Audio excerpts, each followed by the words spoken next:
네, 남산 위에 조선신궁이 있었죠. 근데 좀 더 정확하게 말씀드리자면 지금 4호선이 지나가는 서울역, 그 다음에 어디죠? 회원, 그 다음이 충무로, 명동 충무로, 이 4개 역에 걸쳐서 남산 일대가 조선신궁의 신역이었다, 이렇게 말씀드릴 수가 있어요.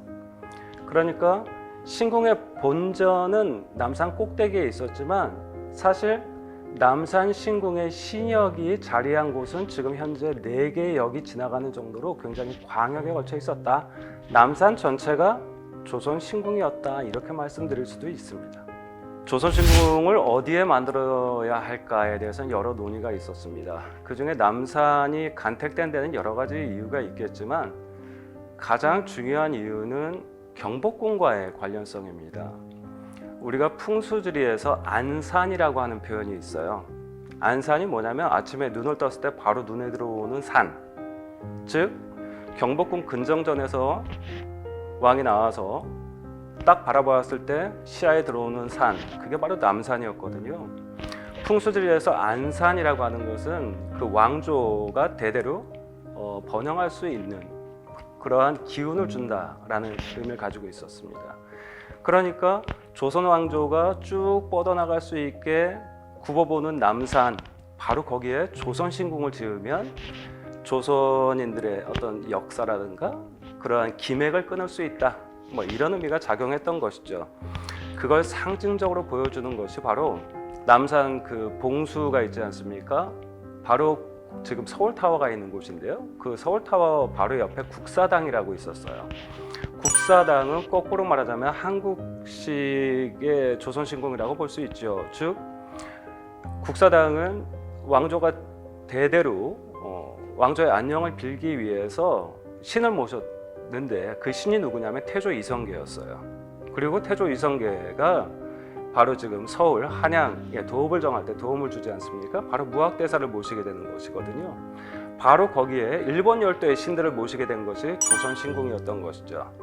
그러니까 원래 조선시대에는 남산 위에 무언가를 지을 수가 없었던 것이죠. 집은 물론이고 그러한 종교시설도 지을 수가 없었어요. 왜냐하면은 근정전, 경복궁에 있는 왕을 굽어볼 수 있는 사람은 조선시대에 아무도 없었거든요. 바로 그러한 상징적인 의미를 지니고 있다, 이렇게 말씀드릴 수 있습니다. 네, 조선신궁에 대한 검토는 이제 한국을 병합한 이후부터 검토를 시작했다고 해요. 그러니까 조선 총독부 입장에서 남산 위에 남산이라고 특정하지는 않았지만 신궁을 지어야겠다라고 결정한 건 1912년부터 시작이 되었다고 얘기를 하고, 거기에서 일본 중앙정부가 과연 어느 정도의 도움을 줄 수 있을 것인가에 대한 논의는 뭐 그 사이에 간헐적으로 있었다고 하는데, 결정적인 계기가 1919년 3.1운동이었습니다. 그러니까 1919년에 3.1운동이 일어나기 전까지 뭐 조선은 그냥 이대로 지배하면 된다라고 생각했고 조선인들도 큰 불만은 없는 것 같다, 이런 얘기까지 나왔는데 1919년 3월 1일 날 3.1운동이 터지고 나서 식민 지배에 대한 불만이 이렇게 팽배해 있었구나 라고 하는 것들을 상징적으로 보여주게 되죠. 그러면서 1919년에 이제 3.1운동을 진압한 이후에 중앙정부와 총독부, 일본 중앙정부와 총독부의 가장 큰 문제는 경성에 살고 있는 일본인들이 불안하다. 그러니까 경성, 한반도로 많은 일본인들이 건너가야 지배체제를 안정적으로 꾸릴 수가 있는데 사람들이 불안해서 조선으로 건너가려고 하지 않는다. 그럼 가장 상징적으로 보여줄 수 있는 게 뭘까? 조선신궁과 같은 대단히 신사를 짓는 것이죠. 그러면서 지배체제가 안정되어 있기 때문에 저렇게 조선신궁과 같은 큰 종교시설도 지을 수가 있다, 뭐 이런 것들을 이제 보여주는 것이죠. 그러면서 그 과정에서 나타나게 된 몇 가지 변화들이 있습니다. 남산 위에는 조선신궁이 있고요. 그 중간에는 경성부청이 있고요. 그리고 경복궁 안에는 조선 총독부가 들어섰죠. 그러면서 이제 완벽한 식민지 시설물이 일자형으로 배치가 되기 시작하는 겁니다. 그러니까 지배체제가 안정화되고 있다라고 하는 것들을 시설물의 배치와 공간의 변화로 보여주고 있는 것이죠. 그 과정에서 신사라고 하는 것이 건물만 짓는다고 신사가 되는 것이 아니고 신을 앉혀야 되는 것이죠. 신을 앉히는 과정이 굉장히 중요했습니다. 그 과정에서 일본에 어떤 중요한 신들을 모셔오게 되는데 누구를 모셔오게 되냐면 아마테라스 오미카미라고 하는 일본 천황의 어떤 가장 근본이 되는 시조신을 모셔오게 되죠. 그 다음에 그 언저리에 메이지 천황이 죽게 됩니다. 그러면서 메이지 천황을 바로 신으로 모셔오게 됩니다.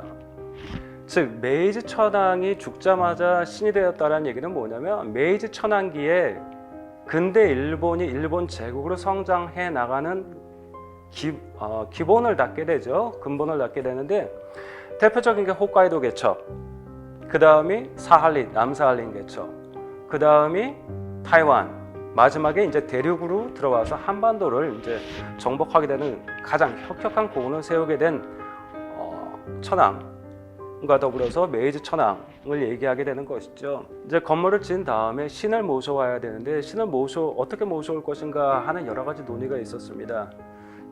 그 중에 가장 유력한 주장 중에 하나는 기차로 모셔오자 신체를, 이런 얘기였습니다.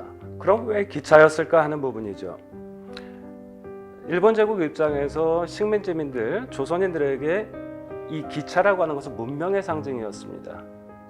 문명의 상징인 기차를 통해서 신체를 모셔오고 동시에 이 신체라고 하는 것 일본 정신을 뜻하는 것이죠.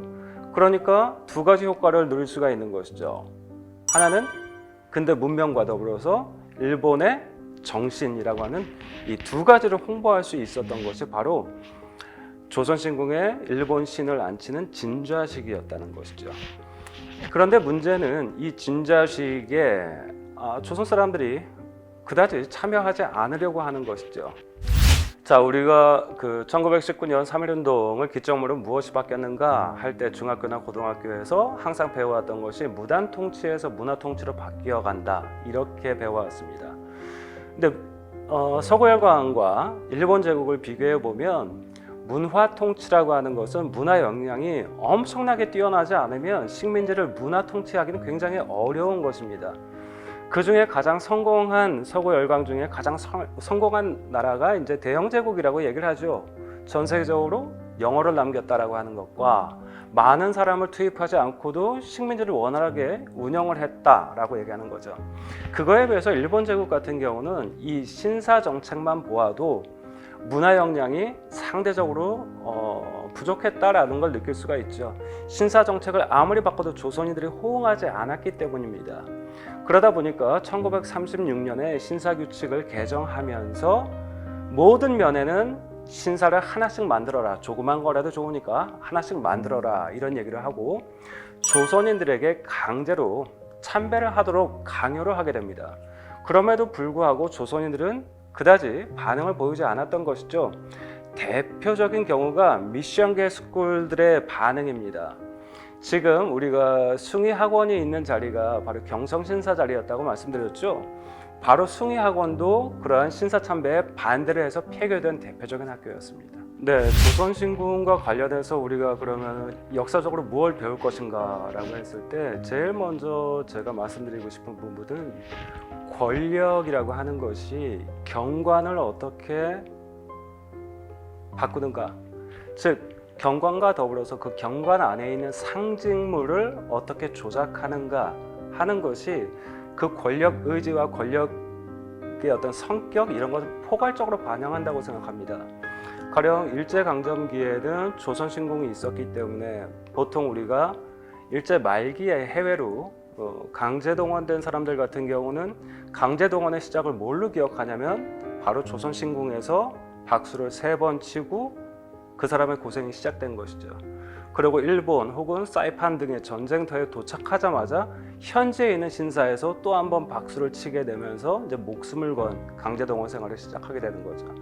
그런 식으로 조선인들에게 조선신궁이라고 하는 것은 집의 어떤 상징물로서 각인되어 있습니다. 그래서 여러분들이 남산에 가실 기회가 있으면 경관이라고 하는 것도 자연물이 아니다, 권력의 산물이다 라고 생각하시면서 한번 남산을 바라보시면 또 다른 역사가 보일 것 같습니다. 네, 지금까지 조선신궁에 대해서 이것저것 설명을 드렸는데요. 저는 일본 소피아 대학교에서 학생들을 가르치고 있는 이연식이라고 합니다. 감사합니다.